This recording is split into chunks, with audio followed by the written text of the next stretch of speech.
الحمد لله رب العالمين، والصلاة والسلام على أشرف الأنبياء وخاتم المرسلين. أشهد أن لا إله إلا الله وحده لا شريك له، وأشهد أن محمدا عبده ورسوله صلى الله عليه وعلى آله وصحبه وسلم. رب اشرح لي صدري ويسر لي أمري واحلل عقدة من لساني يفقهوا قولي. اللهم آت نفسي تقواها وزكها فأنت خير من زكاها، أنت وليها ومولاها. أما بعد، أعوذ بالله السميع العليم من الشيطان الرجيم، من همزه ونفخه ونفثه. بسم الله الرحمن الرحيم. وما كان لبشر أن يكلمه الله إلا وحيا أو من وراء حجاب أو يرسل رسولا فيوحي بإذنه ما يشاء، إنه علي حكيم.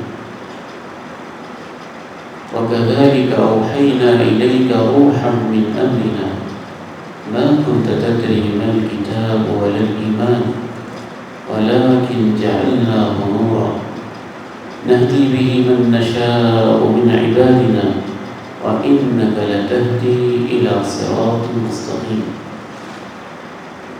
صراط الله الذي له ما في السماوات والأرض، ألا إلى الله تصير الأمور.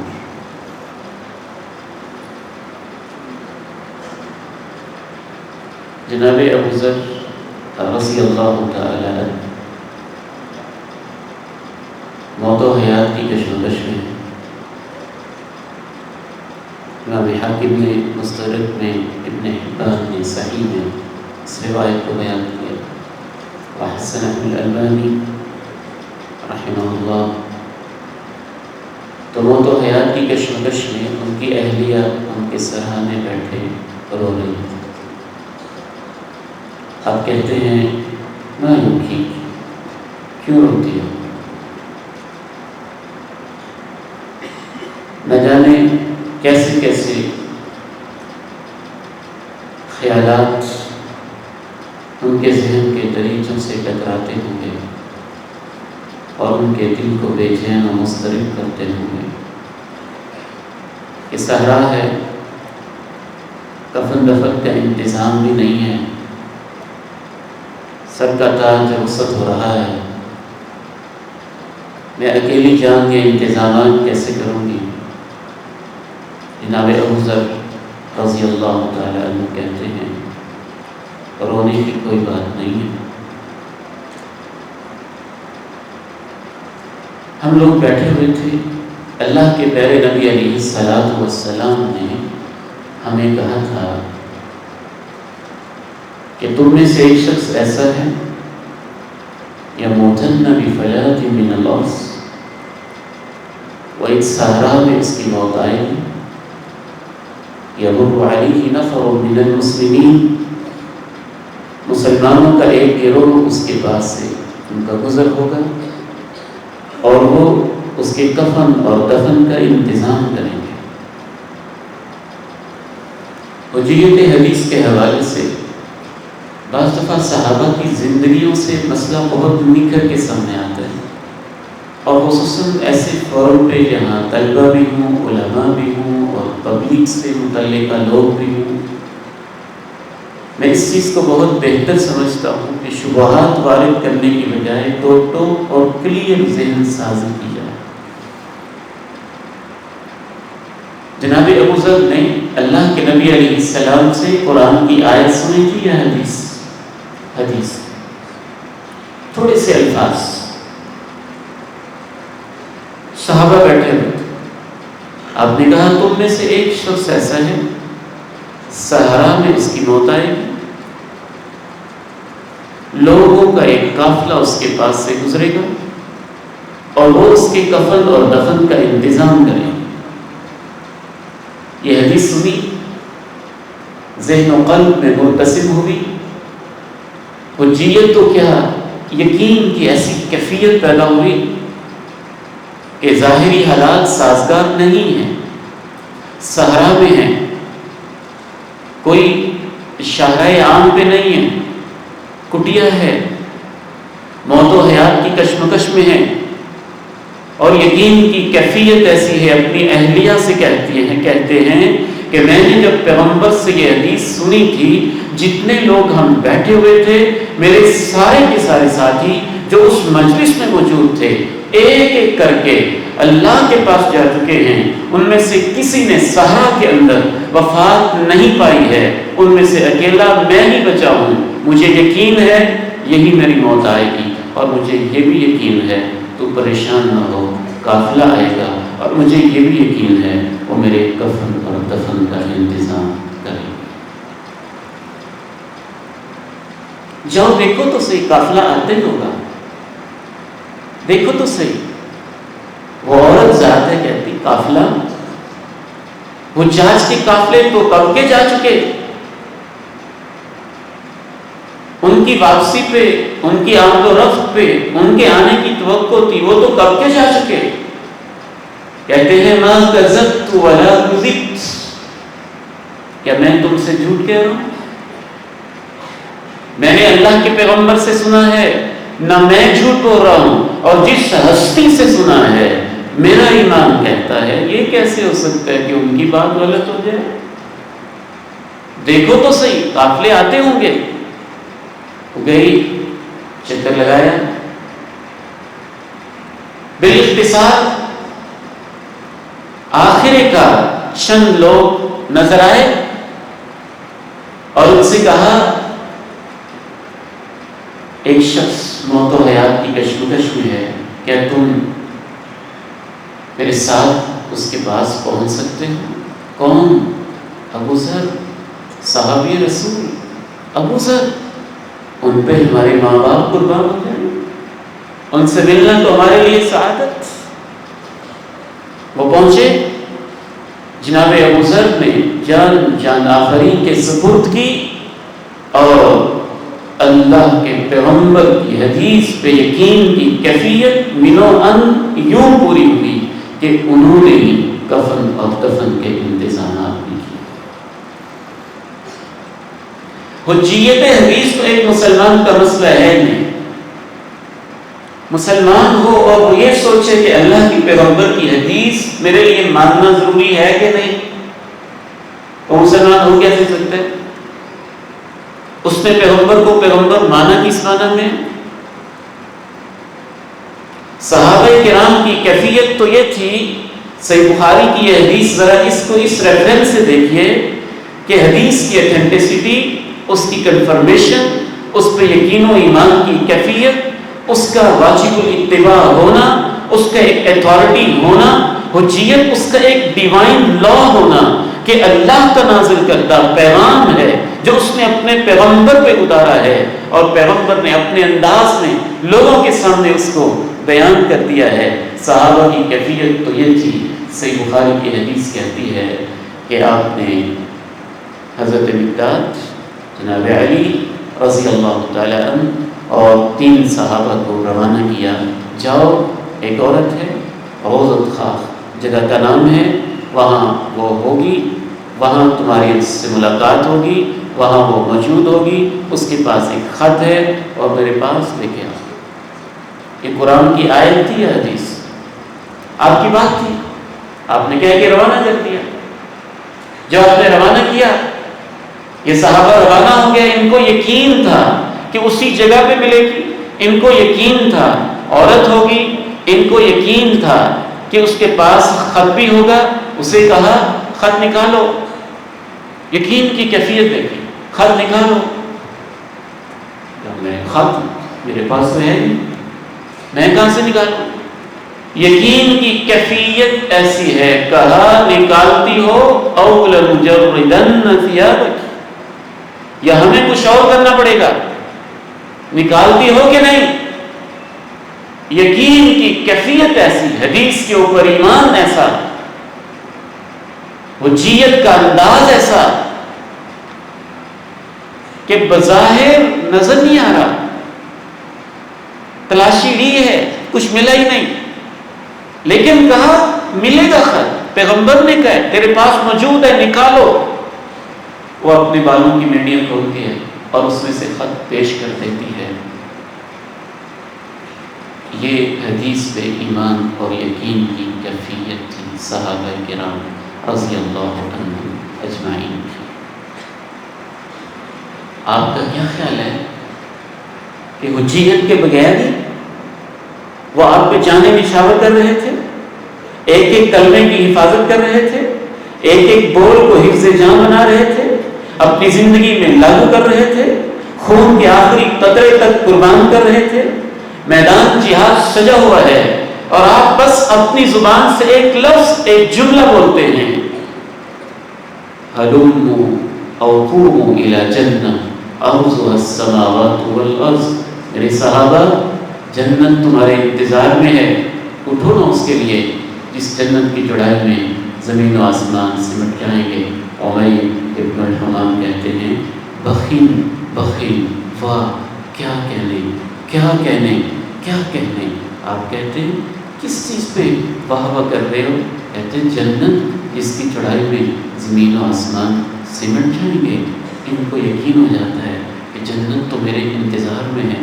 اللہ کے پیغمبر کہہ رہے ہیں ہاتھ کے اندر جو تھوڑی سی چیز کھانے کے لیے پکڑی ہوئی ہے وہ بھی نیچے پٹک دیتے ہیں. کہتے ہیں پیغمبر نے کہہ دیا ہے جنت لینے کے لیے اٹھو جس کی چوڑائی زمین و آسمان کے برابر ہے. کھاتے کھاتے کہیں لیٹ نہ ہو جاؤں میدان میں کودتے ہیں اور جام شہادت نوش کر جاتے ہیں. صحابہ کرام کا عالم تو یہ تھا کہ اللہ کے پیغمبر کی بات سنی بس اسے اپنی زندگی کا حصہ بنا لیا اور ایسا حصہ بنایا کہ پوری زندگی اسی راہ پہ چلتے رہے. اس ایک فرمان کو اپنے سینے کے ایک ایک گوشے کے اوپر یوں لکھا کہ یقین و ایمان کے لفظ بھی شاید کہ پوری طرح اس کیفیت کا اظہار نہیں کر سکتے جو صحابہ کے سینوں میں کیفیت نقش ہو جاتی تھی. یہ رب کے پاس جا رہے ہیں اور کان میں ایک صحابی سے کہتے ہیں میں نے ماں جی ام حبیبہ سے سنا تھا, انہوں نے مجھے بتایا تھا کہ اللہ کے رسول علیہ السلام نے فرمایا تھا من صلی سنتی عشرۃ رکعۃ فی اليوم واللیلہ بنی لہ بہن بیت فی الجنہ کہ 12 رکعت جو ایک دن کے اندر پڑھے گا اس کے لیے جنت میں گھر بن جائے گا. سنتوں کا تو قرآن میں 12 رکعت کا تو کوئی تذکرہ نہیں ہے. ماں جی نے کہا میں نے اللہ کے پیارے نبی سے سنا تھا. وہ اپنے شاگرد کو بتاتے ہیں, وہ اپنے شاگرد کو بتاتا ہے, وہ اپنے شاگرد کو بتاتا ہے. ماں جی ام حبیبہ کہتی ہیں ما ترکتہن منذ سمعتہن من رسول اللہ صلی اللہ علیہ وسلم, جب سے اللہ کے پیغمبر کی بات سنی ہے آج تک میں نے ان 12 رکعت کو چھوڑا نہیں ہے. اور انبسا کے شاگرد کہتے ہیں کہ میں نے جب سے انبسا سے یہ سنا ہے میں نے یہ 12 رکعت چھوڑی ہی نہیں ہے. اور ان کے شاگرد کہتے ہیں میں نے جب سے اپنے شیخ سے یہ حدیث سنی ہے میں نے تو 12 رکعت آج تک چھوڑی ہی نہیں. حجیت حدیث کے اوپر گفتگو کرتے ہوئے بھی سچی بات ہے کہ اہل ایمان کو تو شرم آتی ہے کہ اس پیغمبر کو ہم نے پیغمبر مانا ہے, کیا ان کی باتوں کی اتھارٹی کے اوپر ہم ڈسکشن کریں گے کہ وہ اتھارٹی ہیں کہ نہیں ہے. آگے بڑھیے. ایک اور حوالے سے بھی اس مسئلے کو میں کلیئر کرنا چاہوں گا. وہ لوگ جو کہتے ہیں کہ قرآن مجید تو ڈیوائن لا ہے اور اللہ کا بےجوڑا قانون ہے, حدیث کا وہ لیول نہیں ہے, ان سے آپ ایک سوال پوچھیے کیا سارے پیغمبروں کو آسمانی کتاب ملی تھی؟ جناب آدم, جناب نوح, کہ سب نبیوں کو آسمانی کتاب ہی ملی تھی؟ جب دنیا جانتی ہے مانتی ہے اور منکرین حدیث بھی جانتے ہیں کہ سب پیغمبروں کو آسمانی کتاب نہیں ملی تھی تو جن لوگوں نے پیغمبروں کی باتوں کو نہیں مانا وہ ہلاک کیے گئے. شنگھاڑی نے ان کو پکڑ لیا, آسمان نے ان کو ان کے اوپر عذاب برسا دیے، ہواؤں کے جھکڑ چلے اور ان کو تباہ و برباد کر دیا گیا، تو کس وجہ سے کیا گیا؟ اس وجہ سے کہ انہوں نے آسمانی کتاب کو نہیں مانا تھا، یا اس وجہ سے کہ انہوں نے پیغمبر کی باتوں کو یعنی پیغمبر کی حدیث کو نہیں مانا تھا؟ فرعون کیوں غرق ہوا تھا؟ جب فرعون سے جا کے جناب موسیٰ علیہ السلام کہہ رہے تھے کہ میں اللہ کا پیغمبر ہوں، وہ حدیث دی یا تورات پڑھ کے سنا رہے تھے؟ وہ پیغمبر اپنی بات بتا رہے تھے کہ میں اللہ کا پیغمبر ہوں، اللہ نے مجھے آپ کے پاس بھیجا ہے، میں آپ کو رب کا راستہ دکھانا چاہتا ہوں۔ وہ یہ تو نہیں کہہ رہے تھے میرے اوپر تورات نازل ہوئی، اچھا اس کو مانو، تورات تو میری بات میں۔ فرعون کے غرق ہونے کے بعد جب بنی اسرائیل ایک علاقے میں اسٹیبلش ہو رہے ہیں اور ان کو ایک وہاں نظم کے لیے الہی قانون کی ضرورت ہے، تو اس وقت دی گئی۔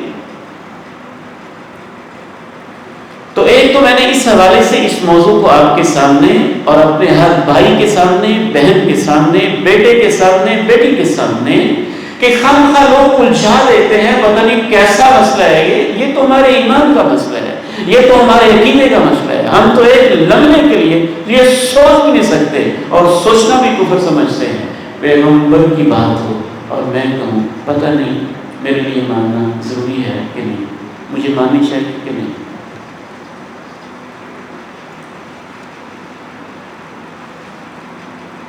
ایک اور حوالے سے اس کو سمجھنے کی کوشش کیجیے۔ ان منکرین حدیث کے ذہن میں اگر یہ اشکال ہے کہ اللہ کا قرآن تو حجت ہے، اس کو تو ماننا چاہیے چونکہ وہ تو اللہ نے وحی کی، تو ویسے حقیقت تو یہ ہے کہ وحی کے تصور کو ہی ان منکرین حدیث نے سمجھا نہیں کہ وحی کی حقیقت ہے کیا۔ وحی کائنات کی سب سے بڑی اور بنیادی حقیقت ہے، پوری کائنات کا نظام بھی اللہ کی وحی پہ چل رہا ہے۔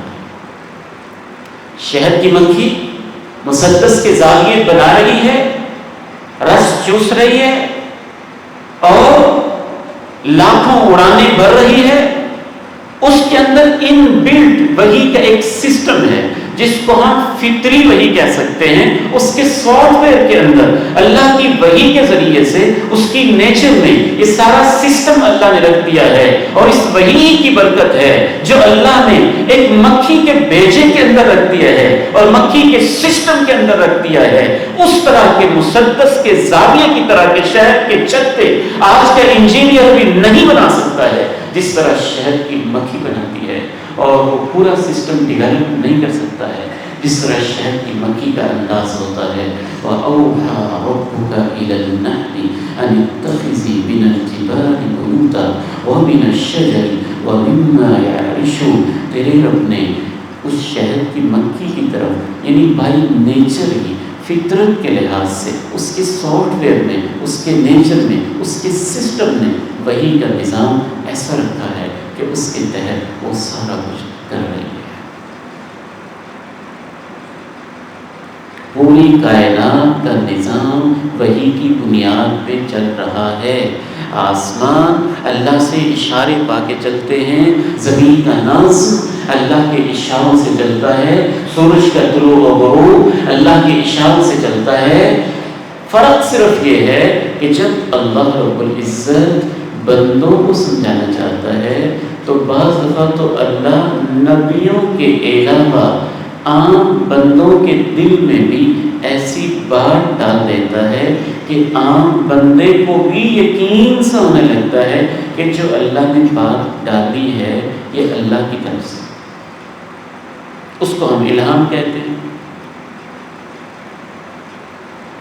یہ حضرت موسیٰ علیہ السلام کی والدہ ہے۔ فرعون بچوں کو قتل کر اور پہلے قتل کر رہا ہے، اور جس سال وہ قتل کرتا ہے، ذبح کرتا ہے، اس سال کے اندر جناب موسیٰ علیہ السلام کی پیدائش ہوتی ہے، اور فرعون کی جاسوس اس کے بیچی ہوئی فیمیل پولیس اور اس کا پورے کا پورا سسٹم اتنا ترقی یافتہ ہے کہ جس گھر کے اندر پریگنینسی بھی ہوتی ہے، حمل بھی ہوتے ہیں، فرعون کے سرکاری نمائندوں کے پاس رپورٹ ہوتی ہے کہ فلاں گھر کے اندر حمل کی رپورٹ ہے، اور جب بچے کی پیدائش کا وقت آتا ہے وہ وہاں پہنچ جاتے ہیں۔ اب جناب موسیٰ علیہ السلام کی والدہ بچے کو جنم دیتی ہے، ہر وقت اس ماں کو کیسا خدشہ ہوگا، اور بیٹا بھی اللہ نے ایسا دیا ہے، ماں تو اپنے بیٹے سے ویسے ہی محبت کرتی ہے، اور حضرت موسیٰ کو مبارک اور نورانی چہرہ ہی اللہ نے ایسا دیا تھا کہ دشمن بھی دیکھتا تھا تو اس کے دل میں جناب موسیٰ کی محبت پیدا ہو جاتی تھی۔ وَأَلْقَيْتُ عَلَيْكَ مَحَبَّةً مِّنِّي، تو ماں کو کیسی محبت ہوگی، کیسا پیار ہوگا۔ اور جب وہ سوچتی ہوں گی کہ فرعون کے نمائندے رپورٹ دیں گے اور میرے اس بچے کو ذبح کر دیا جائے گا، تو ان کا دل کیسا دھڑکتا ہوگا، وہ کیسے سوچتی ہوں گی میں اپنے بچے کو دودھ پلانے کے لیے باہر نہ نکالوں، میں اس کو کہیں چھپا کے ہی رکھوں۔ تو اللہ رب العزت نے وَأَوْحَيْنَا إِلَىٰ أُمِّ مُوسَىٰ، موسیٰ کی ماں کے دل میں یہ بات ڈالی ان ارضعیہ، دودھ خود پلانا اس کو دودھ، اپنے بیٹے کو دودھ پلانا۔ فَإِذَا خِفْتِ عَلَيْهِ، تمہیں کھٹکا ہو کہ کہیں پولیس نہ آ جائے، فرعون کے نمائندے نہ آ جائیں، تو ایک اپنے پاس باکس بنا لینا اور اپنے بیٹے کو باکس کے اندر چھپا دینا۔ یہ سارا سسٹم اور یہ سارا نظم اور یہ سارا نظام فرعون کے جبر کے ماحول میں اللہ اس عورت کے دل میں ڈال رہا ہے، صرف ڈال ہی نہیں رہا، پیغمبر نہ ہونے کے باوجود اس عورت کو اتنا یقین ہے، اتنا یقین ہے، اتنا یقین ہے کہ اللہ میرے بیٹے کی حفاظت کرے گا، کہ اللہ کہہ بھی دیتا ہے دیکھنا دیکھنا لا تخافی، ڈرنا بھی نہیں ہے، کیا ہوگا ولا تحزنی، پیچھے کی کوئی رپورٹ مل گئی تو اس کا کیا بنے گا، اس پہ غم بھی نہیں کھانا ہے، اور اس کو سمندر کی دریاؤں کی لہروں کے حوالے کر دینا ہے۔ ہم تیرے ساتھ وعدے دو کرتے ہیں، انا رادوہ الیک، تیرا بیٹا سمندر کی لہروں کے سپرد ہونے کے باوجود ہم تیرے پاس واپس بھی بھیجیں گے، وجاعلوہ من المرسلین، اور اس کو پیغمبر بھی بنائیں گے۔ یہ نبیہ نہیں ہے، ایک عورت ہے، اس کے باوجود ان کو اتنا یقین ہو جاتا ہے کہ آگے جو اللہ تعالیٰ نے تبصرہ کیا نا، اللہ تعالیٰ نے یہ کہا ہے کہ ہم نے پھر اس کے اوپر حرمنا علیہ المراضع، سب عورتوں کے دودھ فطری طور پر ہی ایسے اس کے اوپر حرام کیے کہ بس وہ کسی کا دودھ لیتے ہی نہیں تھے، سک کرتے ہی نہیں تھے، اور یہ سارا کچھ اس لیے کیا، اگلے الفاظ بہت قابل ہو رہے ہیں، تاکہ موسیٰ کی ماں کو پتہ چل جائے ان وعد اللہ حق، اللہ نے میرے ساتھ جو وعدہ کیا تھا سچا تھا۔ کیا پتہ چلتا ہے سائنس کہ اللہ تعالیٰ کو کرامت کے طور پہ بعض دفعہ اپنی ایک بندی کے دل میں بھی ایسا پیغام ڈال دیتے ہیں کہ اس بندی کو بھی یقین ہو جاتا ہے کہ یہ اللہ کا پیغام ہے۔ تو پیغمبر کو آپ کیا سٹیٹس دیتے ہیں کہ پیغمبر کو صرف اسی بات کا یقین ہوتا تھا جو جبریل بطور کلام اللہ لے کے آتے تھے، اور جو پیغمبر کے دل میں بات ڈالی جاتی تھی، نعوذ باللہ۔ کہ آپ یہ کہنا چاہتے ہیں کہ پیغمبر کو یقین ہی نہیں ہوتا تھا کہ یہ بھی اللہ کی بات ہے؟ پیغمبر کو تو یقین کی کیفیت یہ ہوتی تھی کہ اللہ نے پیغمبروں کو شرح صدر کی نعمت بھی دی ہوتی تھی، پیغمبروں کو جنت جہنم بھی دکھائی ہوتی تھی، اپنے ساتھ ملاقات کا شرف بھی بخشا ہوتا تھا، ان کے سینے میں نور بھی بڑا ہوتا تھا، اور ان کو مستقبل کے بارے میں آگاہ بھی کیا ہوتا تھا۔ پیغمبر کے علم کی کیفیت، یقین کی کیفیت، سینے کی کیفیت، شرح صدر کی کیفیت، بصیرت کی کیفیت، یہ منکرین حدیث کیا سمجھتے ہیں کہ وہ عام انسانوں سے بھی کیا کمزور ہوتی تھی؟ نہیں، وہ کیفیت ایسی ہوتی تھی۔ آپ حضرت ابراہیم علیہ السلام کے واقعے میں ذرا اس حوالے سے غور کریں۔ خواب میں دیکھتے ہیں 86 سال کی عمر میں میں اپنے بیٹے کو ذبح کر رہا ہوں، کیا یہ ان پہ اللہ نے کوئی صحیفہ نازل کیا تھا؟ جبریل کو بھیجا تھا؟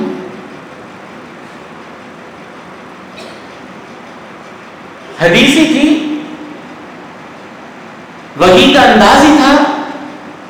پیغمبر نے خواب میں دیکھا ہے، اور خواب میں دیکھنے کے بعد یقین و ایمان کی ایسی کیفیت ہے، کوئی تعویل نہیں، کوئی تعبیر نہیں، کوئی سلسلہ نہیں، ایسا یقین ہے. یا بنی انی اری فی منامی انی اذبحک فانظر ماذا تری.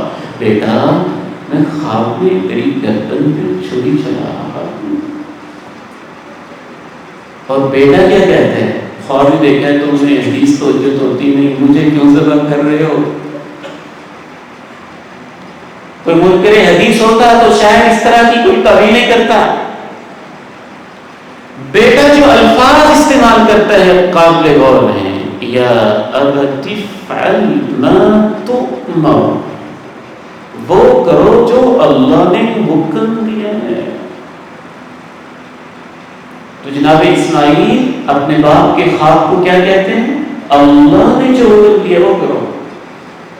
ستجدنی انشاءاللہ من الصابرین.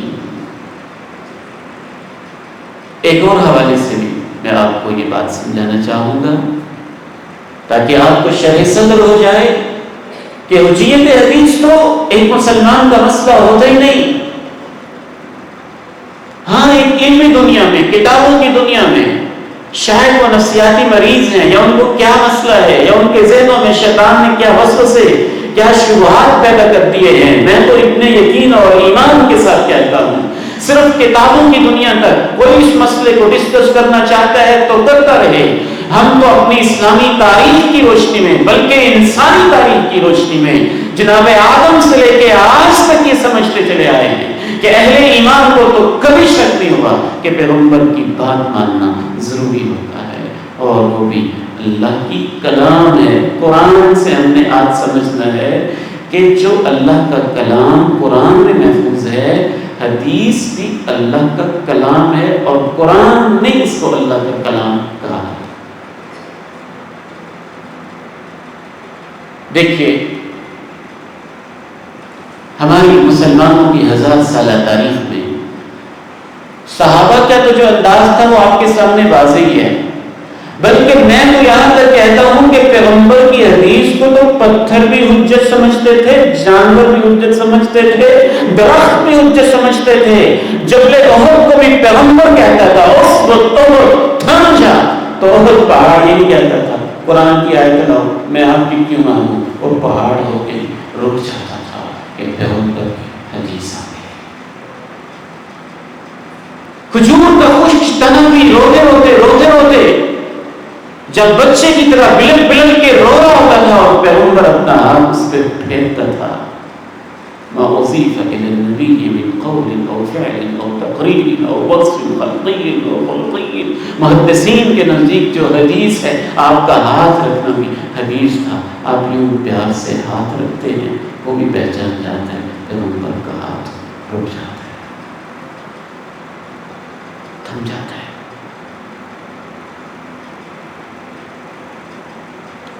مسلمانوں کی 1000 سالہ تاریخ میں مسلمانوں کا جو ڈیوائن لا پریکٹیکلی رہا ہے وہ قرآن اور حدیث ہی رہا ہے. مسلمانوں نے کبھی بھی اجتماعی سطح پہ اس مسئلے کو، حتیٰ کہ ریاستی سطح پہ بھی اس مسئلے میں اشکال مسلمانوں کو نہیں ہوا کہ ہمارا سورس آف لا جیسے قرآن ہے ایسے حدیث بھی ہے. یہ تو مسلمانوں کا اشکال رہا ہی نہیں. کمزور ترین ادوار میں بھی نہیں رہا ہے. جناب ابو بکر حدیث پیش آتی ہے اس کو لا بنا دیتے ہیں. جناب عمر حدیث آ جاتی ہے لا بنا دیتے ہیں. جناب عثمان تو ایک حدیث کی خاطر اپنی جان بھی قربان کر دیتے ہیں، ظلم بھی سہ لیتے ہیں، پیاس بھی برداشت کر لیتے ہیں. بدبخت ہیں وہ جو جناب عثمان پہ زبانیں کھولتے ہیں. شرم آنی چاہیے. یہ 90 سال کا بزرگ جو جوانی میں اپنی دولت لٹا رہا تھا، نعوذ باللہ ان کو شرم نہیں آتی کہتے ہوئے کہ 90 سال کی عمر میں وہ کرپشن کرنے لگے تھے. اور ان کو کرسی کی لالچ پڑ گئی تھی. صرف ایک حدیث تھی جس کی خاطر وہ سب کچھ قربان کر رہے تھے. ان اللہ مخمسک قمیص عثمان، اللہ تجھے خلافت کی قمیص پہنائے گا. ان ارادک المنافقون علی خلعہ، منافق چاہیں گے تو اتر جائے، میں تجھے کہتا ہوں عثمان نہ اترنا. بس یہ حدیث تھی جس کی خاطر عثمان سب کچھ قربان کر رہا تھا. جناب علی کا دور آتا ہے تو حدیث ہی قرآن کے ساتھ ساتھ مسلمانوں کا مصدر قانون اور مصدر تشریع اور ایک اتھارٹی اور حجت کے طور پہ مسلمہ حیثیت سے رہتی ہے. اموی دور میں، عباسی دور میں، حتیٰ کہ اہل زبان کے اندر بھی آپ کسی دور کی کتاب اٹھائیں، کسی فقیہ کو اٹھائیں، مسلمانوں کا یہ مسئلہ نہیں رہا ہے. امام شافعی رحمہ اللہ اس پہ اجماع نقل کرتے ہیں. مسلمانوں کا تعامل یہ بتاتا ہے.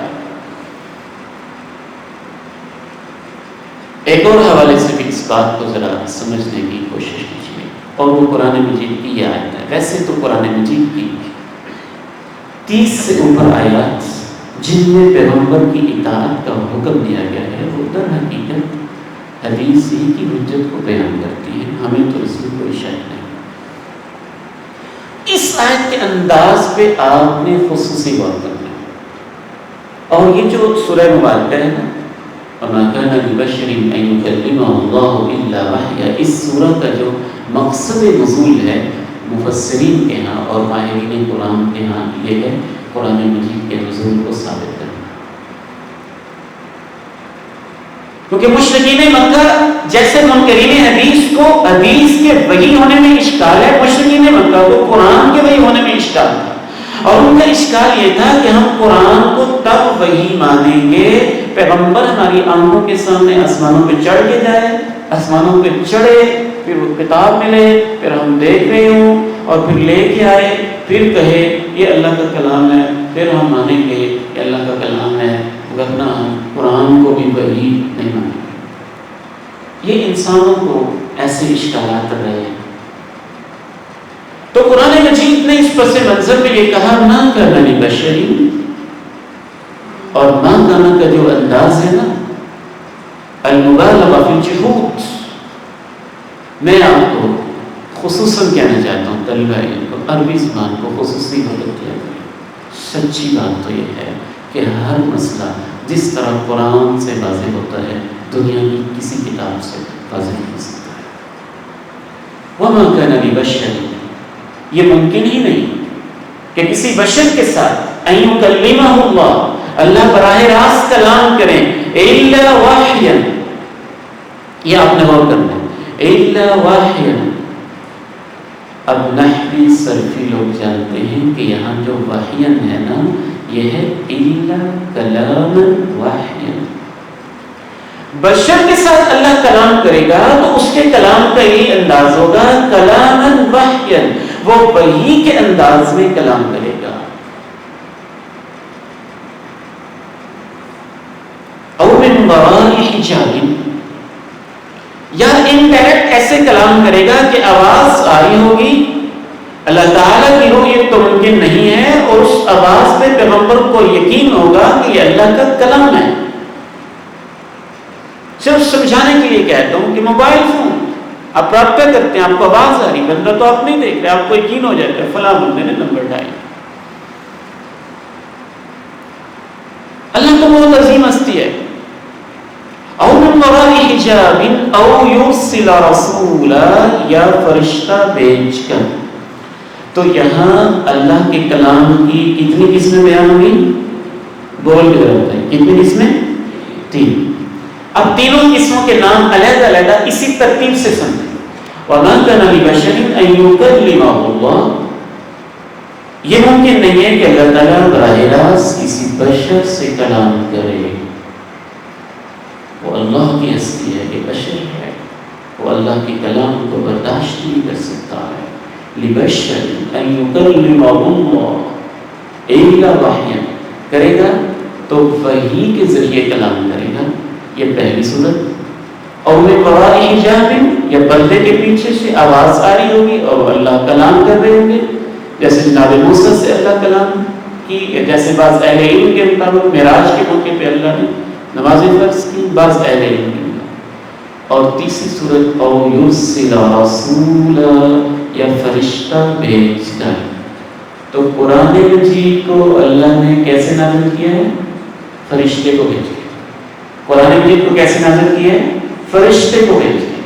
نزل به الروح الامین علی قلبک لتکون من المنذرین. اور اللہ تعالیٰ نے فرشتے کی صفات بھی بیان کر دی، یہ بھی واضح کر دیا. تو اب سوال یہ ہے کہ آخری صورت تو قرآن مجید کے لیے ہے کہ فرشتہ بھیج کے اللہ وحی کرتا ہے، تو انڈائریکٹ جو کلام ہے یہ کلام اللہ کے علاوہ، کتاب کے علاوہ، قرآن کے علاوہ، من وراء حجاب، جو قرآن کے علاوہ ہے، پیغمبر ہمارے آخری پیغمبر کے حق میں بالخصوص، اور اس سے پہلے جو کلام وحی ہے یہ صرف اور صرف حدیث ہی ہے. اس سے مراد قرآن ہو ہی نہیں سکتا، کیونکہ قرآن تو سارا ہی فرشتے کے ذریعے ہی نازل ہوا ہے، اور وہ تیسرے نمبر پہ اللہ نے بیان کیا ہے. وَمَا كَانَ لِبَشَرٍ أَن يُكَلِّمَهُ اللَّهُ إِلَّا وَحْيًا أَيْ كَلَامًا وَحْيًا أَوْ مِن وَرَاءِ حِجَابٍ أَوْ يُرْسِلَ رَسُولًا فَيُوحِيَ بِإِذْنِهِ مَا يَشَاءُ. اور ان پہ اللہ نے کہا إِنَّهُ عَلِيٌّ حَكِيمٌ. بہت بڑی ہستی ہے وہ جانتا ہے پیغمبر کو میں نے اپنا پیغام کیسے دینا ہے. حکیم، اس کی بڑی حکمتیں ہیں، اس کے ہر حکم حکمتیں ہیں. آخری بات عرض کر کے میں اجازت چاہتا ہوں. باقی جس طرح کے شبہ منکرین حدیث پیش کرتے ہیں، اگر اس طرح کے شبہ انسان ذہن میں بٹھانے لگے تو دنیا کی کوئی چیز بھی ثابت نہیں ہو سکتی. خصوصاً میں عقل کے احمقوں سے یہ پوچھنا چاہتا ہوں کہ آج سے صدیوں پہلے ارسطو افلاطون کی باتیں یہ کر رہے ہوتے ہیں. ارسطو نے ایسے کہا، افلاطون نے ایسے کہا. ان سے پوچھیں ارسطو نے کہاں لکھا تھا،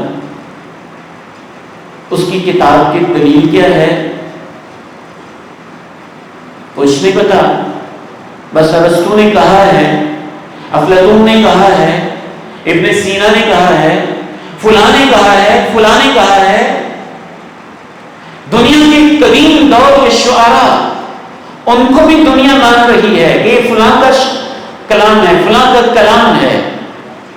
غامدی صاحب انڈین اسلامک یونیورسٹی میں ایک دفعہ اسلائی صاحب کی وفات کے بعد ان کا لیکچر تھا، اور اپنے لیکچر میں جیسے وہ باتیں کرتے ہیں غامدی صاحب نے ویسے باتیں کی. اور بعد میں جب ٹیبل پہ اکٹھے ہوئے، جب انہوں نے گفتگو میں یہ کہا کہ جو اللہ کے پیغمبر تفسیر کریں تو میں ان کے قدم چوموں، لیکن ثابت تو ہو کہ پیغمبر نے تفسیر کی ہے. قرآن کی تفسیر کلام عرب سے، معلقات سے، شعر جاہلی سے کی جائے. تو میں نے بڑے ادب سے کہا غامدی صاحب میرا یہ سوال ہے، شعر جاہلی کو آپ کیسے ثابت کریں گے کہ یہ واقعتاً امرؤ القیس کا ہی قصیدہ ہے، یہ نابغہ زبیانی ہی کا کلام ہے، یہ فلاں ہی کا کلام ہے؟ اس میں بھی الفاظ بھی آگے پیچھے ہیں، منحول کلام بھی ہے، بہت سارے اعتراضات بھی ہیں. طاہر حسین نے تو بیسیوں سینکڑوں صفحے سیاہ کر دیے ہیں تاریخ کو مشکوک کرنے کے لیے. تو آپ کے پاس ثابت کرنے کی دلیل کیا ہے کہ آپ قرآن کی تفسیر جس شعر جاہلی کے شواہد پہ کے پیش کر رہے ہیں وہ واقعتاً شعر جاہلی ہے، وہ امرؤ القیس کا ہے، وہ نابغہ زبیانی کا ہے. افسوس ہوتا ہے ان اعتراضات کے اوپر، اور اس کو تھوڑی سی بھی اوقات دے کے شبہات کا شکار ہونے والوں پہ کہ صدیوں پہلے تمہیں کہا جائے کہ فلاں افلاطون ارسطو نے کہا، تم مان لیتے ہو. افلاطون ارسطو نے کہا جائے کہ تمہیں بتایا جائے امرؤ القیس نابغہ زبیانی کا کلام ہے، تو مان لیتے ہو امرؤ القیس نابغہ زبیانی کا کلام ہے. نہ تمہارے پاس سند ہے، نہ تمہارے پاس ریفرنس ہے، نہ تمہارے پاس حوالہ ہے. حدیث کی حفاظت کے لیے محدثین نے زندگیاں لگا دی. انسانی تاریخ میں کسی کلام کو ثابت کرنے کے لیے جتنے ذرائع ہو سکتے ہیں حدیث میں وہ سارے استعمال کیے گئے ہیں. اور کوئی بھی انسانی کلام اگر آپ سابقہ تاریخ کا مانتے ہیں تو اس سے پہلے آپ کو حدیث ماننی پڑے گی. اگر آپ حدیث کو کسی شبہ کی وجہ سے انکار کر دیتے ہیں تو سیدھا راستہ یہ ہے کہ آپ پوری انسانی تاریخ کا ہی انکار کر دیں. پھر آپ نفسیاتی مریض ہیں، اسپتال میں جائیں. سپرنگر جیسا شخص یہ کہنے پہ مجبور ہو گیا کہ مسلمان کیسی قوم ہے جنہوں نے اپنے پیغمبر کے اقوال کی حفاظت کے لیے 40,000 انسانوں کے حالات محفوظ کر دیے. اور میں ڈاکٹر عبدالرشید اظہر اپنے شیخ رحمہ اللہ جو اس جامعہ سلفیہ سے ان کی خاص نسبت تھی، ان کے ان الفاظ پہ اپنی گفتگو پوری کرنا چاہوں گا. کیا خوبصورت انداز میں کہتے ہوتے تھے، ہم تو امت ہیں جس نے پیغمبر کی اس بات کو محفوظ رکھا کہ رات کے 2-3 بجے تاریکیوں اور اندھیروں میں ماں جی عائشہ کے بستر پہ کے قریب جب آپ تہجد پڑھتے تھے اور سجدہ کر رہے ہوتے تھے تو آپ کی ایڑیاں آپس میں ملی ہوتی تھیں یا نہیں. مسلمانوں نے تو اپنے پیغمبر کی اس ادا کو بھی محفوظ کیا ہوا ہے. یہ دنیا کس طرف جانا چاہتی ہے؟ ان کو پرانی خدائیاں مل جائیں تو اس کے اوپر پوری ہسٹری لکھ دیتے ہیں اور اس پہ کوئی اشکال پیش نہیں کرتا.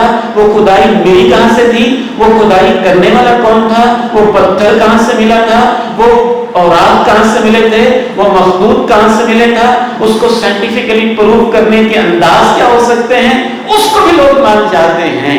اور میں نہیں کہتا کہ اس کو ماننا بھی چاہیے، میں تو یہ کہنا چاہتا ہوں کہ جب تم تاریخ کو مان لیتے ہو، شاعری کو مان لیتے ہو، رسم کو مان لیتے ہو، افلاطون کو مان لیتے ہو، آثار قدیمہ کو مان لیتے ہو، حفریات کو مان لیتے ہو، تو پھر تمہیں کیا صرف حدیث ہی سے مسئلہ ہے؟ اور اسی کے بارے میں تمہیں وسوسے آتے ہیں، یہ صرف شیطانی وسوسے ہوتے ہیں. ہمارا تو اللہ کے فضل سے جیسے قرآن پر ایمان ہے کہ وہ اللہ کا کلام ہے، ٹھیک ہے، سورس آف جو ہے بیان کرنے کا کیا ہے، چین آف نیریٹیوز کیا ہے، تواتر آحاد کی بحث، وہ ایک علمی دنیا کی بحث ہے. لیکن ایک عام مسلمان ہونے کی حیثیت سے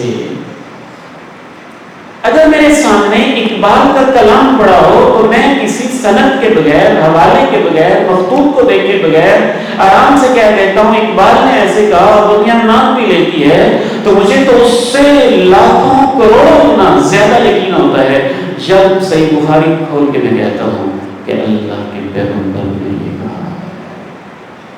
ایسا یقین ہوتا ہے جیسے قرآن پر ہوتا ہے. یہ محتف بالقرائن ہیں. اس سے زیادہ قرائن آپ کو یقین دلانے کے لیے ہم کیا دیں کہ ان کی زندگی میں لکھ دی گئی، پرکھ کیا گیا، محدثین نے کنفرمیشن کر دی، ہزاروں انسانوں نے پڑھ لیا اور اس وقت سے لے کے آج تک اس کے مخطوطات، اس کے الفاظ، ایک ایک چیز پہ انسانوں نے اپنی جانیں لگا دی. تمہیں اب بھی شک ہے کہ پتہ نہیں صحیح بخاری کی حدیث اللہ کے پیغمبر کی ہے کہ نہیں؟ اللہ تعالیٰ سے دعا ہے کہ ہمیں کامل ایمان اور یقین نصیب فرمائے، ابو ذر والا ایمان نصیب فرمائے اور صحابہ والا ایمان نصیب فرمائے. وآخر دعوانا